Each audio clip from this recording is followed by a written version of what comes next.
Hello family, I'm Robert and I'm a real alcoholic. Hey Robert. I want to welcome everyone to the Atlanta Stepper Society book study. The name of my book study is Change Your Thinking, Change Your Life.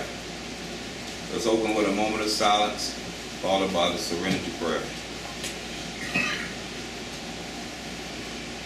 Serenity prayer. God, grant me the serenity to accept the things that I cannot change, the courage to change the things that I can, and the wisdom to know the difference. We're still working on step 11. I'm going to try my best to finish step 11 tonight. But I'm not in charge. Every time I think that I want to speed it up, it slows down. So I'm really not in charge.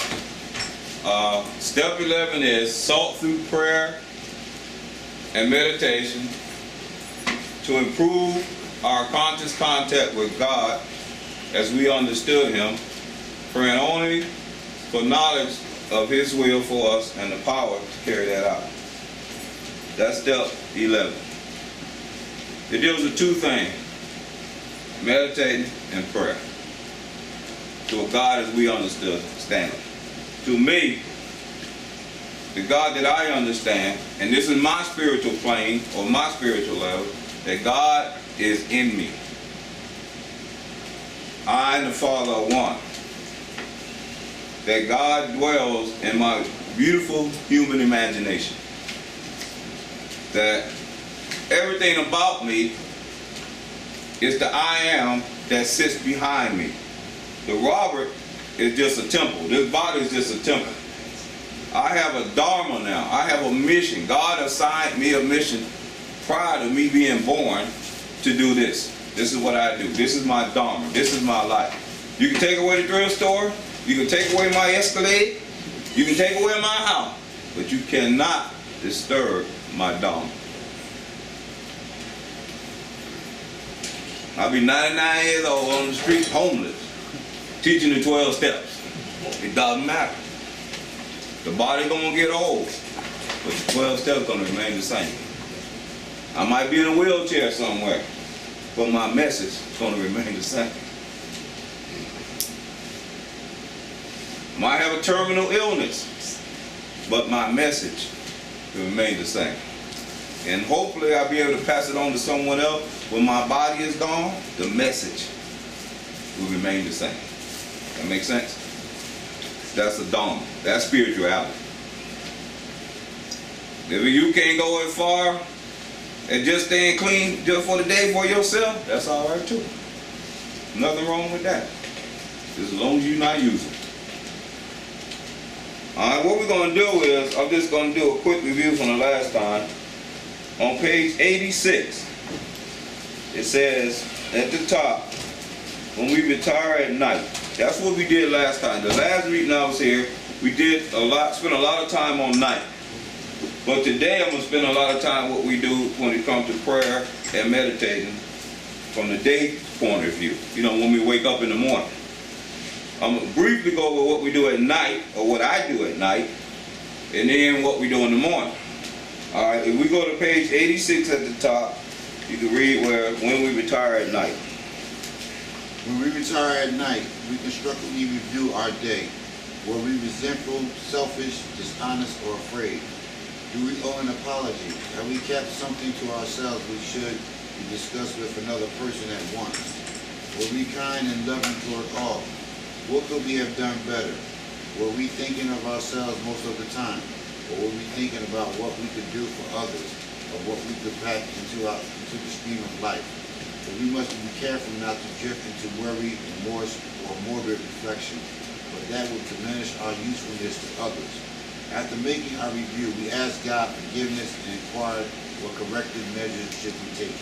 Alright, I'm just going to briefly go over this, but if you go to the YouTube and look up the last class, it broke it down in detail. Plus I have the CDs and the DVDs up here for the last class too. Alright, so I'm just going to briefly go over this so we can get into what we do in the daytime. It says right here, when we retire at night, we constructively review our day. The word constructive means to serve and to improve or to be helpful. So when I go to sleep at night, this is me. It's only me. It might not be y'all, but this is what I do. So my level of spirituality might not be where your level of spirituality is. All right. When I go to sleep at night, I taught myself and trained my brain to constructively review my day. I do it backwards. I can't remember if I were to go to sleep at night or getting ready to go to sleep at night, and I'll say, well, let me see what I did first thing this morning, what I did at noon. I'll start skipping. I found it easier for me to review my night backwards. So what I would do, I would say, like tonight I'll go home, I'll probably say, well, I drove home. Before that I had the meeting at the Step Up. It was real spiritual. Before that I was in the office 3 or 4 hours working on the computer, getting pickups. Before that I went out and went up to Publix and got something for the dog, and I met a guy and he said something out of the way, and I said something out of the way. You know? And before that, it's real easy for me to do it backwards. That's just me. But what it does is, it always keeps my mind and my thinking towards the end. So when I pray at night, if I want to pray for, let's say, healing for someone, I won't no more ask God to heal them. I assume the feeling that they're already healed. See, if I believe that they're already healed, the only way I can believe that they're already healed is I assume the feeling. So what I would do, I picture the person in my mind, because I'm already at the end. My day is at the end. It's not at the beginning of a day, it's at the end of a day when I get ready to go to bed at night. And my conscious mind, listen to what I'm saying, conscious and subconscious, male and female. The conscious mind set the seed in the subconscious mind. The subconscious mind is the nurturing mind. It will pick up the seed and it will manifest in your life. I said that quickly, but take the tape and break it down. Here's the deal. If I got someone that's sick, I will see that person well, or I will have that person tell me in their own voice, Robert, I just want to tell you, everything is fine. The doctor said I'm healed. I'm feeling good. I'm eating better. I'm doing everything I could do. To assume the feeling in that conversation, I will hug that person. This is all in my bed. I will hug that person.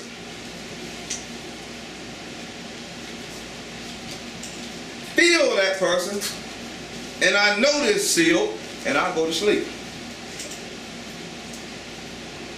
That person that I did the prayer with don't know I did it. It will manifest later. I get the call, Robert, I just want to tell you, the doctor said I'm doing great. Everything is good. I'm healed. In the back of my mind, I already knew. With anything, that's how I pray. Now, I can't control the incubation period. Everything has an incubation period. A human being, 9 months. A horse, what, 16 months, 12 months. I know a dog, because I done had a lot of little dogs, it's 63 days. That's 63 days. If you see that, I count on the calendar. And then you see the mother dog start panting. It's on. I know that. It's an incubation period. You know what I'm trying to say? From a caterpillar to a butterfly is an incubation period. I don't control the incubation period. But I do know that it will manifest if I stay in the end and walk in faith in the end. My own mind gonna tell me, oh, she ain't gonna be well. I tell my mind, shut up. I train my mind not to hear that. That's how you walk in faith. When you have something and you lock into it and don't let yourself tell you that it's not gonna happen. It ain't no point in even telling everybody else what you did, because they automatically gonna tell you it ain't gonna happen. They the weeds. Lock in on it. Stay there. You struggling in school? I know about nursing school. But I have a daughter that went there. I was running up to that school. Let me tell you something. My daughter was in nursing school. I was running up to that school like it was her elementary school. Like when she was in elementary. Because she was struggling. That stuff was hard. She was going through some struggles. This is funny. I was paying cash. She wasn't getting student loan. Got almost to the end, and they having a problem with them. Graduation time coming, they got a problem. I went in that dean's office. I said, she gonna graduate, right? He said, well, we gotta fix it. I said, is she gonna graduate? He said, well, I guess so, I don't know. I said, let me tell you something. I done paid for an education. Somebody getting a degree. It's gonna be me or her. Ain't no student loans in this one, buddy. I'm getting a damn piece of paper out of here. She graduated. You know what I'm saying? When I don't pay all that kind of cash, I'm getting a degree. Ain't gonna be nothing but a degree. It's hanging on my wall. But I paid for it. That's faith, y'all. The book said once you got that, you don't let no man, you look down on no man. Alright, that's how I do my day, or my night. That makes sense? Do we owe an apology? Have we kept something to ourselves we should be discussed with another person at once? Were we kind and loving toward all? When I used to do this on a religious basis, most of these questions were like no. Because I found myself 10-stepping all the time. Remember we went through that? Alright. It says that, what could we have done better? Were we thinking of ourselves most of the time? Or were we thinking of what we could do for others? Or what we could pack into the stream of life? But check this out. Here's the deal. But we must be careful not to drift into worry, remorse, or morbid reflection. Remember, all this is on the tape. I don't want to go back over in detail, but it's available. Y'all can get this and you get it. All right. For that would diminish our usefulness to others. If you're trying to help somebody and you always worrying about bills, money, relationships, you know what I'm trying to say? If you're always in remorse, feeling guilty, you know, in shame-based, or morbid reflection, grooming, not inspiring, don't try to sponsor nobody. Get it right first. If you're going to be a sponsor, at least be happy, joyous, and free. Who wants a sponsor that got more problems than you do? And I see that all the time. I be talking to people on the phone, they say, I got to hang up because I got to talk to my sponsor. They got some problems. That's it. That's it. It tells you right there, right here, that would diminish our usefulness to others. If we got this going on in our life, we're not useful to them. I'm not useful to myself. After making our review, we ask God's forgiveness and inquire what corrective measures that should be taken. If I go back through my day, my night, or day, and I'm doing it at night, and I see mistakes I made, and I'm talking to my own self, right? Asking God, what correction should I make? It's still all about who? Me. I ain't asking God to come in and change it for me. I'm asking, I made this mistake, I got to solve the mistakes. So it's all about me. So the God that I'm speaking to is in me. Make sense? Let's do the next one so we can get deeper and deeper. On awakening, let us think about the 24 hours ahead. We consider our plans for the day before we begin. We ask God to direct our thinking, especially asking that it be divorced from self-pity, dishonest, or self-seeking motives. Under these conditions, we can employ our mental faculties with assurance, for after all, God has gave us brains to use. Our thought life will be placed on a much higher plane when our thinking is clear of wrong motives. Remember the last week, the week before, when we were talking about energy? We did the example of the boyfriend, girlfriend, and the boyfriend was really depressed because she had left him. He's in the apartment and everything that went down, it was dirty and everything.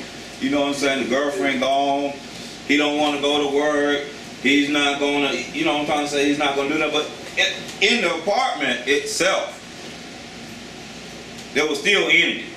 You go in there, you still see pizza boxes where they were eating. So it wasn't no outside energy that was disturbed, because if somebody's eating and drinking water, then they're getting the calories they need. It's going to turn into energy so their body can function. Right.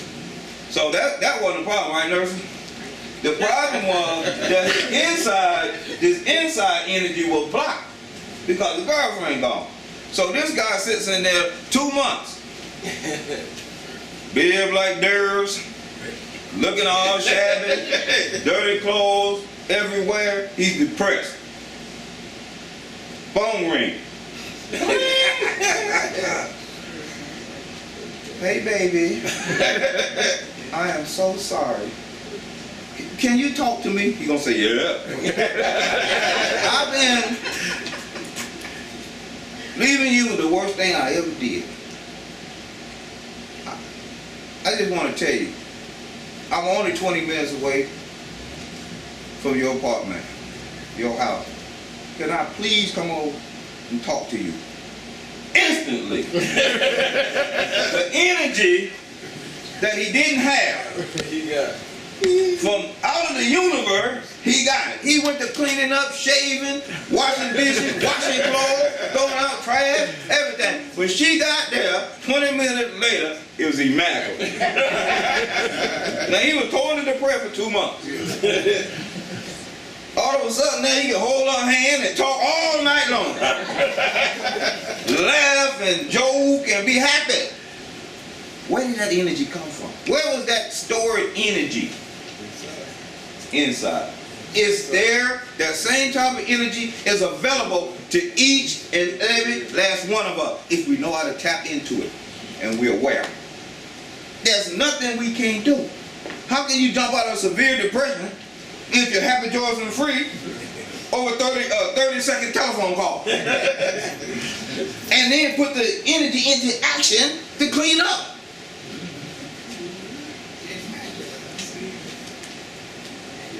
Some people call that different things in different countries. We call it spirit here. The spirit is in each and every last one of us. Alright, with that in mind, let's go over this. You can think of it, let me do one more thing to set the picture. Or, like me, when I first started learning spirituality, I started learning vibrations. We operate on different vibrations. The higher and the faster the vibrations, the more spiritual you are. That makes sense? Those the resentments and self-pity and fear and worry, they're real low, slow vibrations. Like a tractor. People who operate like a Porsche go right by you. You not even on that vibration with them. And you looking and saying, how could they do that? Because they're not worrying about what you're worrying about. They're not afraid of what you're afraid of.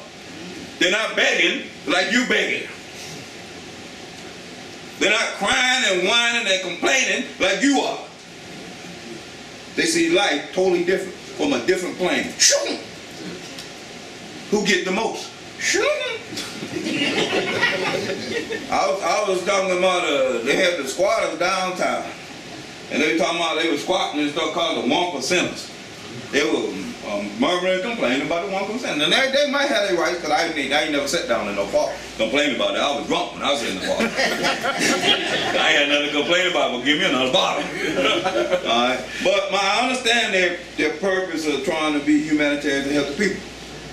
But it crossed my mind, and I have to be honest with you, I did cross my mind. I said, shit, if I got to do something, I better be a 1%er. I don't want to be with the 99. Not me. Now there are 99ers. Yeah. More people are. A good sheep, if you ever been around sheep, they show you that one. Take the sheep, and the one that look like he's the leader, throw him over the cliff. See what the other sheep do. Jump over the cliff with you. Go. That's how human beings are. More followers. Sheep. That hit some nerve. On waking, let us think about the 24 hours ahead. Now here's I heard Ron say this. If God's in us, if at night, let's say I got up at 8 o'clock in the morning. I already did the math, so I don't need no mathematicians. I got up at 8 o'clock in the morning and I go to bed at 10 o'clock at night. That's 14 hours. Y'all asked me to review my day, and then I asked God to help me be better tomorrow, right? Right.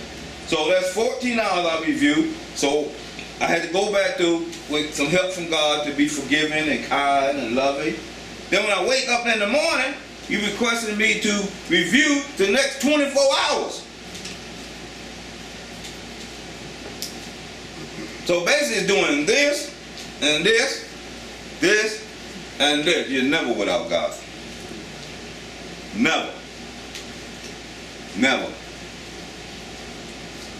There's a difference between being awoke and asleep spiritually, but you're never without God. Never. On awakening, let us think about the 24 hours ahead. We consider our plans for the day. Before we begin, here it is, we ask. Whenever you're asking God or communicating with God, you're praying. We pray to God to direct our thinking. This is deep. Especially asking that we be divorced from self-pity, dishonest, or self-seeking motive. Let's look at the word divorced. We pray to God and ask Him to be divorced. Divorce means a separation between things that were or ought to be connected. Thoughts are things. Thoughts are things. You're just not having thoughts for nothing. Thoughts equal things. That makes sense? Energy. Thoughts are energy. Every time you think of something, if I'm thinking about this meeting now, then I'm thinking about donuts after the meeting, they're both things. If I do thinking more about eating donut when I'm doing that meeting, it could take over and we have a donut sloppy meeting tonight. Because it will dominate. Them thoughts become things in my mind, right, nurses? Telling y'all, it's thinking is energy. It's a form of energy. It's just not there for you to loop it around. It's energy. So it says that we ask God to direct our thinking, especially asking that it be divorced from self-pity, dishonest, or self-seeking motive. Now this is me. I remember I was a self-pitying type guy. Oh me, oh me. You know what I'm trying to say? Why they doing this to me? I can't never succeed. Why am I always high? Why they always picking at me at the family reunion? I was always immersed in self-pity. Right? That means I wasn't divorced from that sort of thinking. I was married to it. I was connected to it. That was my essence. That one state of consciousness. Does that make any sense? It was a state of consciousness for me to be connected to self-pity. But now I'm asking God to divorce me from self-pity. Separate me from that type of thinking. Most people who get divorced, except Nene and Greg, they stay divorced. They don't try to come back together and have no show about it. I hope they stay though, because it is, you know what I'm trying to say. You don't put it on TV and you ain't gonna do it, right? So here they go. So we want to be divorced from that kind of thinking. All right, separated from it, because we were connected to it. Dishonesty, I ain't got to even do that one. Not up here. Everything was dishonest. Our whole chain of thoughts was centered around dishonesty.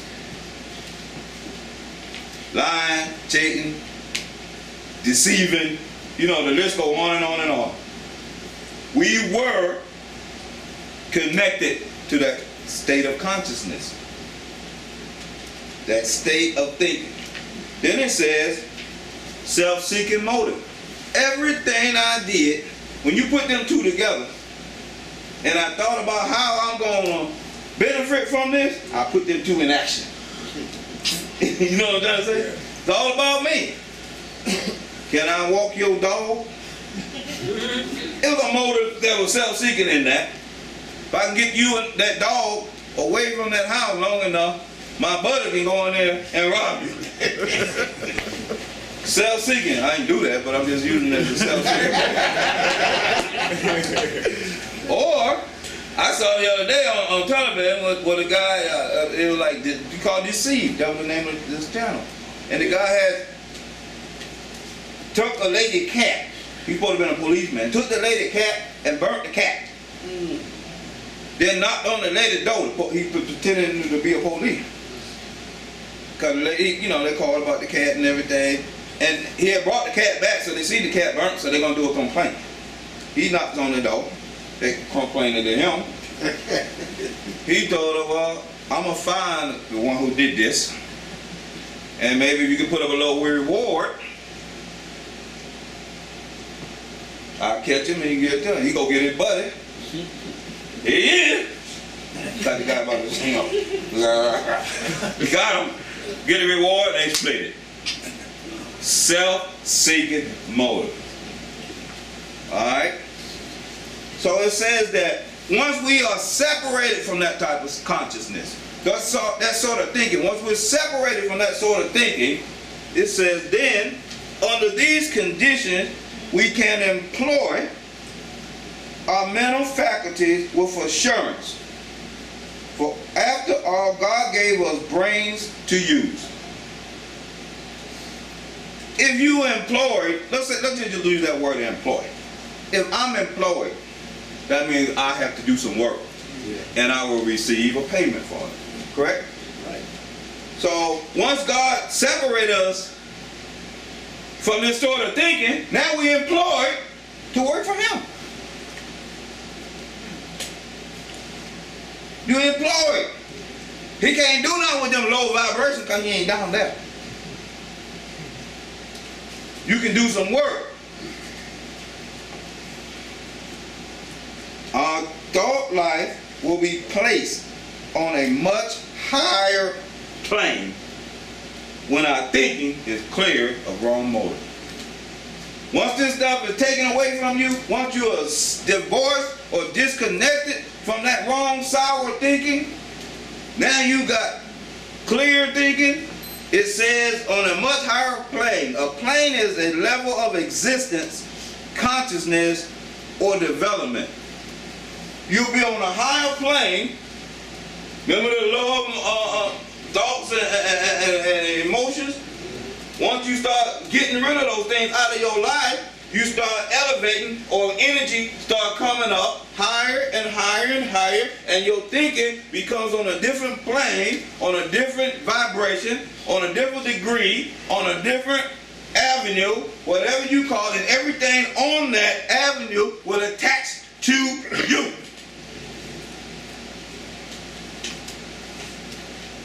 You can't come and recover. You can't come in the step of society, want to change your life, and every time you open your mouth, you talking about boulevard. You can't come in recovery and you want to change your thinking and change your life, and then you leave here, you going down the street talking about how you used to do all the stuff in the streets. Your consciousness is the same. Your thought level is the same. As a man thinketh, so is he. No different. Change your thinking.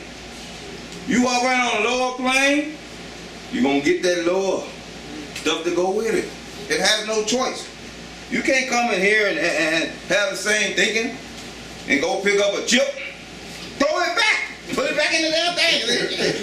I don't need this. I'm still the same. Take your 90-day chip and take it, walk in a circle, and say, I wish I really did have 90 days. But my thinking has not changed a bit. It's still the same. I still do the same stuff. All right, let's keep going. In thinking about our day, we may face indecision. We may not be able to determine which course to take. Here we ask God for inspiration, an intuitive thought, or a decision. We relax and take it easy. We don't struggle. We are often surprised how the right answers come after we have tried this for a while. What used to be the hunch or the occasional inspiration gradually becomes a working part of the mind. Being still inexperienced and having just made conscious contact with God, it is not probable that we are going to be inspired at all times. We might pay for this presumption in all sorts of absurd actions and ideas. Nevertheless, we find that our thinking will, at time passes, be more and more on the plane of inspiration we come to rely. Now it's going to get deeper now. It's going to keep sinking in.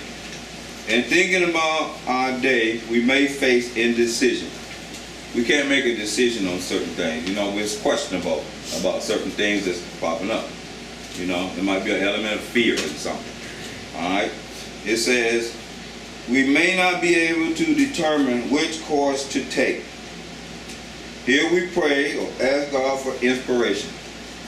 Basically, inspiration is this: the process of being mentally stimulated to do or feel something. We're asking God to stimulate our thinking. You know what I'm trying to say? Change it, our thinking. Have inspirational, some type of wisdom, knowledge. And then if you go to the book and the AA book dictionary, it's so broad that, but it all falls back into this: inspiration, knowledge, insight, wisdom, direction, guidance. On the plane of inspiration. I don't know if you worried to death about something. I don't know if you can be on the plane of inspiration. You know what I'm trying to say? On the level, listen, of being influenced by higher or divine powers.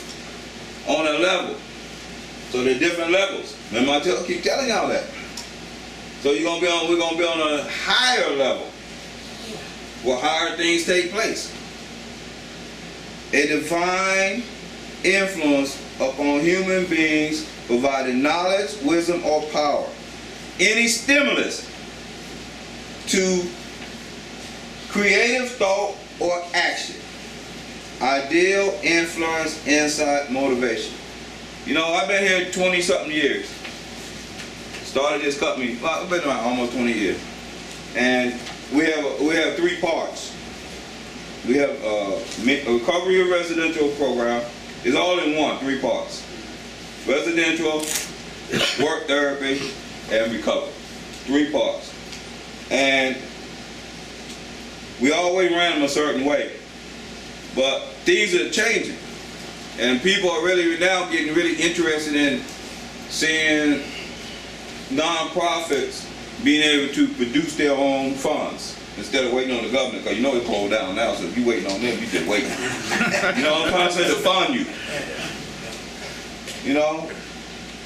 And it's kind of like inspiring and this, you know, and I was coming to work, going from work the other day, and a lot of people want to get into the house. But I do have the work part. I don't have enough residential home for them. And a thought came to me, beep, why don't you just let someone come up and work day by day, like a temporary labor up at the store. And then log them in, and then let them go back to their places. Just that simple. I'm like, wow, that worked. Then we start putting it in action. I talked to Wayne, talked to my wife. We're gonna start putting it in path work, have people come up here, because we do need help, but we don't have residential. Before we try to squeeze all the help in the residential, and that's not working. That one to me was inspiration. It was a stimulus that sparked a creative manifestation in my life, which we put into operation. That's how simple it is. But if I've been worried about a bill, that wouldn't happen. That make sense? Yes. If I've been worrying about a relationship, that wouldn't happen. You have to be separated from that kind of stuff to allow it to happen. That makes sense? Now it happens anywhere on each level, but that wouldn't happen. I guess if you're worried about money or worried about this and that, and you hit the lotto, then that might be a stimulus too. I don't know. You know what I'm saying? But I know it's created for me because it was about somebody else. It wasn't about me. It's about helping other people. Alright? So it says that we ask for inspiration and intuitive thought or a decision. Intuitive. This is all on jail. Just give me a second. Instinctive, automatic, untaught, inherent, prompted by natural instinct or an attraction to a particular activity, thing, or end. Or the end. I keep telling you about the end. Alright. So it says right here, here we ask God for inspiration and intuitive thought or decision. We relax and take it easy. We don't struggle. Now there comes the problem. There comes the problem. Whenever I'm faced with anything, now I have learned this over the last 2 years. It's kind of recent in my life. You know, I always thought I had to fix everything. If something was broke, it was my job to fix it. It was my job to fix everything. Then I started fixing other people's things. You know what I'm trying to say? Other people's problems and all that. I just became a confused fixer-upper of other people's problems. Then I started getting burned out.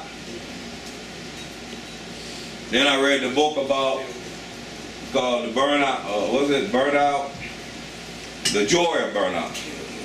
Then I found out that if you're at your bitter ends, that could be a beginning to a much better place. I always thought you at your bitter end, you might well commit suicide or something. So, with that in mind, I just learned how to, I started just listening to my body. Most spiritual teachers, Deepak Chopra, Wayne Dyer, all the best, they tell you pay attention to your body, your feelings in your body. Don't say nothing. Don't change nothing. When you're in pain or you're scared, just relax and see what your body do. Just see. I just got cussed out. Just see what my body do. It didn't take long for me to notice that my heart and my chest get tight. That's with me. I don't know about somebody. One guy told me his ear wiggle. Whatever. You know, I didn't make you, so your ear wiggle, that's your ears. My ear wiggle too. My ear wiggle when I think about money. But to make a long story short, that was my blockage for my energy. Instead of me feeling pain or disturbance, I wouldn't allow that to pass through my heart. I jump into action to block it. I became comfortable blocking or running from pain. I'll run from it. Somebody say something to me, I wouldn't sit there and let the heart just relax, breathe, open my heart, allow the energy to pass through it, and be free. That's what I had to learn to do. Am I perfect at it? Hell no. But I'm good at it. I'm good at it. I'm good at it. I can do it now. I'm married. My wife.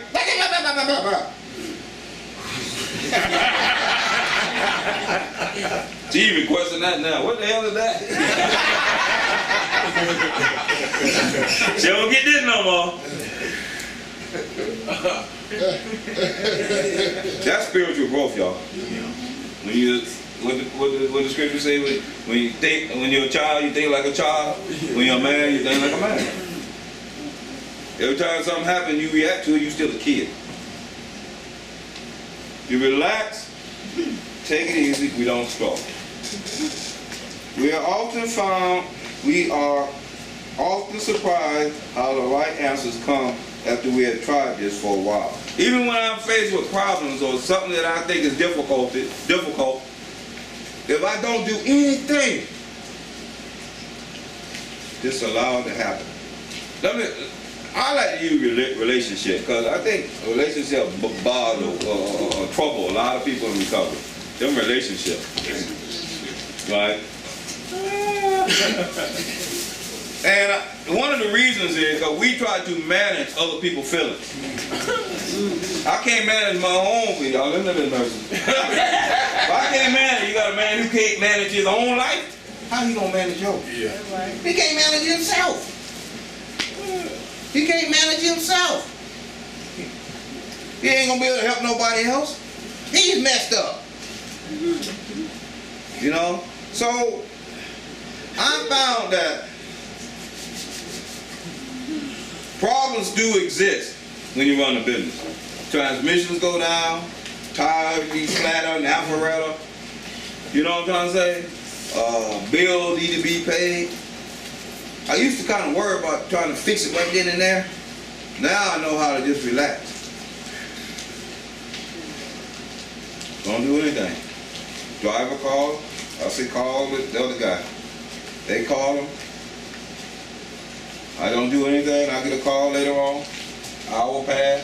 We up and we running. The guy that do the tires, he said mail in the money. By the time I get the receipt to mail the money there. I didn't have to do anything. We just have faith in the process. I let the things do what things do. That's all I had to do. It says, we often are surprised how the right answers come after we have tried this for a while. If you're in a relationship and your significant other is acting stupid, you know how it is, and they're going to do this and they're going to do that, and I'm going to leave you and I'm going to do that, and before you try to get on the phone and convince them not to do that, nah, relax. You say you think you need to be with someone now? I agree with you. That's the best thing to do. That's the best thing to do. Go ahead. Relax. Take it easy. You need somebody better? Fine. Relax. Take it easy. Allow people to be. That green grass that they're looking at ain't green. It's brown. And it teaches you how to become mature. You don't have to fix everybody. Allow them to be.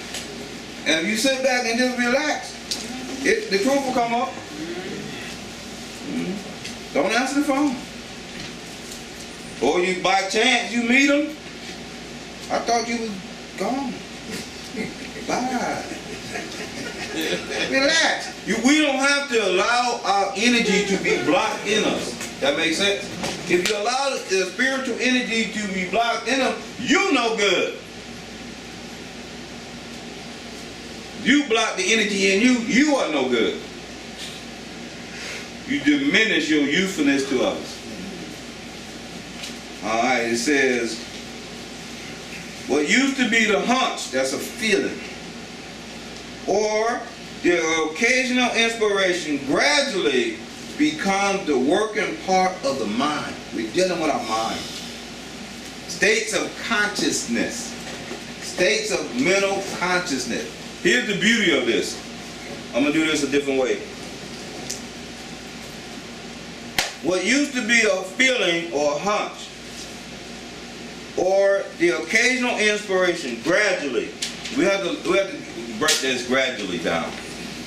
Gradually is a process, processing things slowly or by degrees.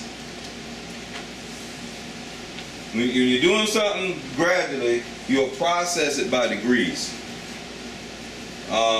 If it's hot in here and we want to make it cold, we have to go walk over to the thermostat, right, and put it lower to the temperature, the desired temperature, like put it on 66, 65, 63, whatever, 68.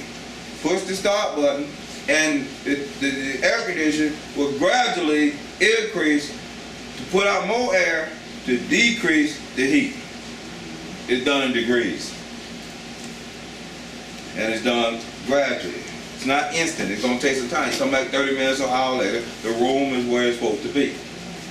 Alright? So, gradually means to process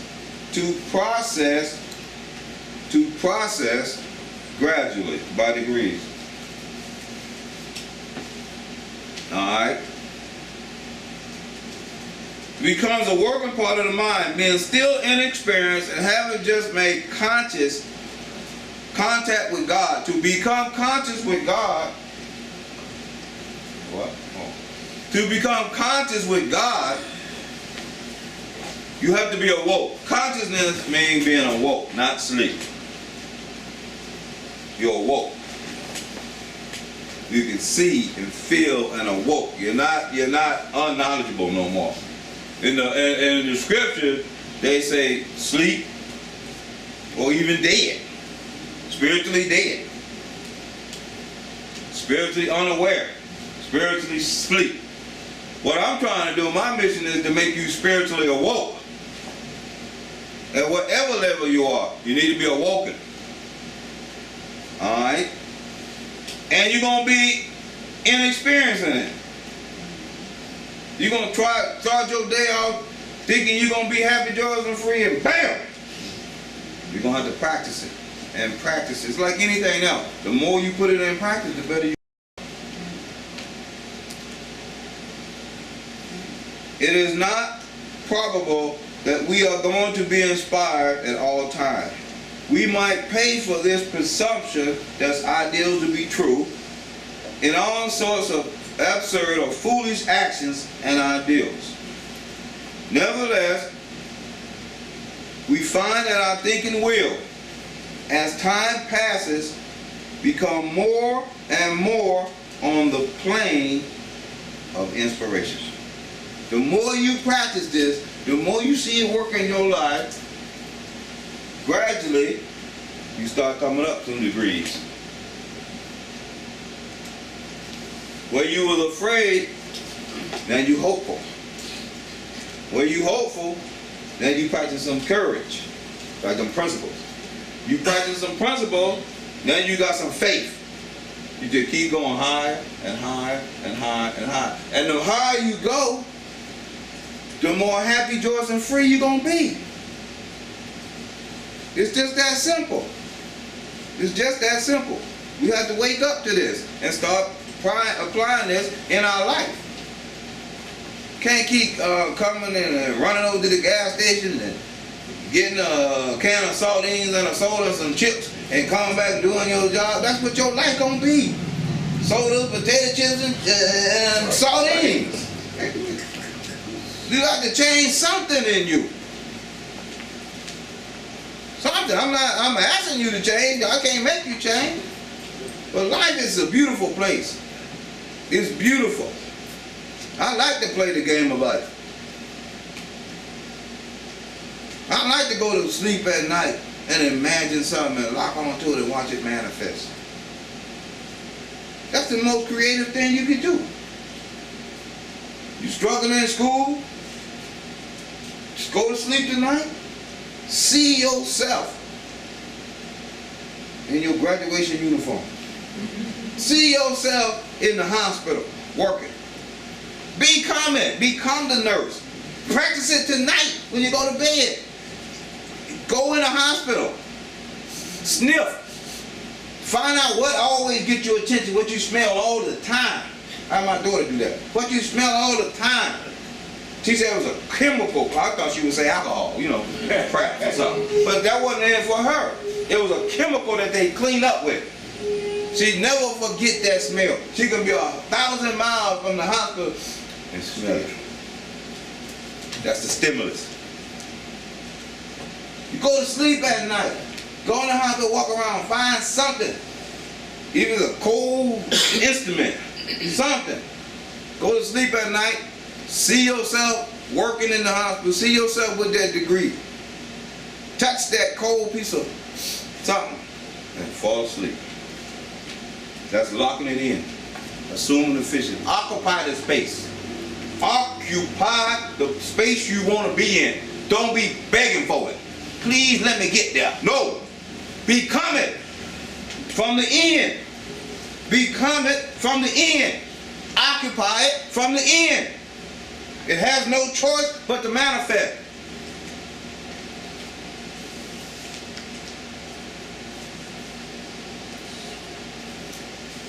Alcoholics know that well. We locked on that bottle, we got it. We locked on drugs, 2 weeks, a week, you got to check in the hole. Or, 2 weeks out, you already planning what you gonna do. That's the same thing. You occupied it. Yeah. You assumed the feeling, you smelt that crack, and you occupied it. And when you got paid, it's executed. It's the same game. Yes, sir. You did it. The same game. It never changes. The law don't care how you occupy it. It don't care if you're doing it dishonestly or honestly. It ain't gonna change. It gonna give you what you're thinking about. The thoughts of things. The sun don't shine. The sun shines on the bad and the good. It's just throwing out heat. It's just shining. It don't care who get it. Water don't care who drinks it. Murder on Skid Row, death row, or President Obama, water don't care where it go. The laws, see, we've been listening to too much religious quotes and don't know spiritual laws. Run tell that. Yes, sir. Do the next one. We usually conclude. We usually conclude a period of meditation with a prayer that we be shown all through the day. What our next step is to be. That we be given whatever we need to take care of such problems. We ask especially for freedom from self-will and are careful to make no requests for ourselves only. We may ask for ourselves, however, if others will be helped. We are careful never to pray for our own selfish ends. Many of us have wasted a lot of time doing that, and it doesn't work. You can easily see why. We usually conclude the period of meditation with a prayer that we be shown all through the day what our next step is to be. That we be given whatever we need to take care of such problems. Here's the deal. If you got something that you think you need done, occupy that and then ask God to take care of everything. Now just give me whatever I need to have to make it happen. That's all you got to do. You ain't got to go fix it. You got a problem? The only thing you can do, only thing I can do is right here. If I got a problem and I want to solve the problem, stop participating in it. Mm-hmm.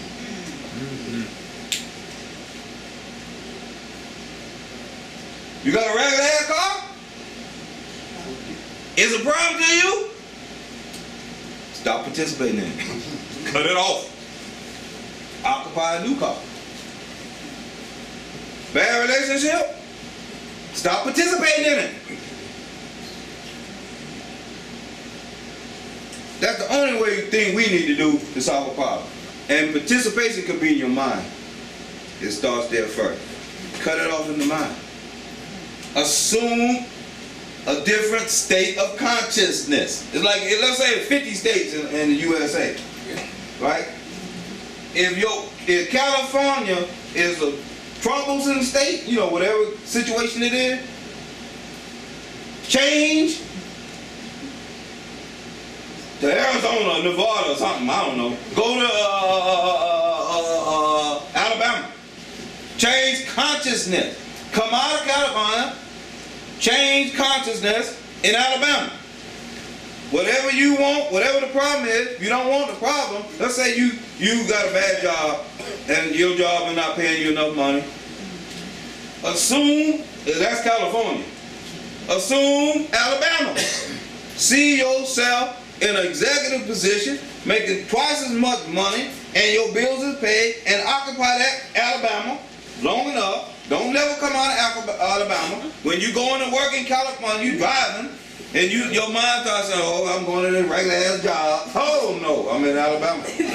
I'm an executive. Occupy that condition. Stay in that condition, it will manifest for you. You just put it on a higher plane. Don't participate in California mentally. And then you have a smile and you happy, joyous, and free. Alright, we gotta hurry. I'm gonna just do this. We conclude with meditation with our next step to be given, and be given whatever it takes to take care of some problem. That's God's job. It's not yours. We ask especially for freedom from self-will, and careful not to make no request for ourselves only. We may ask for ourselves, however, if others will be helped. Remember I told you I always be praying about what I can do for the clients. It's not about me. It's more about them. If I need more money, it's because I need to pay the clients. That makes sense? Or expand. You know, you can't go write a grant and say, oh, it's for Robert. It got to be what you're going to do for the clients. Alright? We may ask for ourselves how others will be helped. We are careful never to pray for our own selfish what? Ends. Never pray for your own selfish end. Stay in the end though. Make the end about somebody else. Something that's going to help. You're going to be a nurse in a hospital, you helping others. Let me get that degree so I can go to work and save people's lives. It's just that simple. Not to let me go become a nurse, I can get me a BMW like everybody else. Get me an apartment and tell my mama, kiss my behind, I'm gone. I'm out of here. Not that. That's not why you do it. Many of us wasted a lot of time doing that, and it doesn't work. Alright, I think I'm going to stop right here. Just a couple more paragraphs. And then next week we're going to working with other step 12. Thank y'all for a good meeting. Oh, wait a minute. We got some guests here, and I've been picking out, but I just want to thank y'all for coming and visiting us. They from what college? Georgia Perimeter. Those are the nurses I've been talking about. And we welcome you. I hope you had a good time and learned something.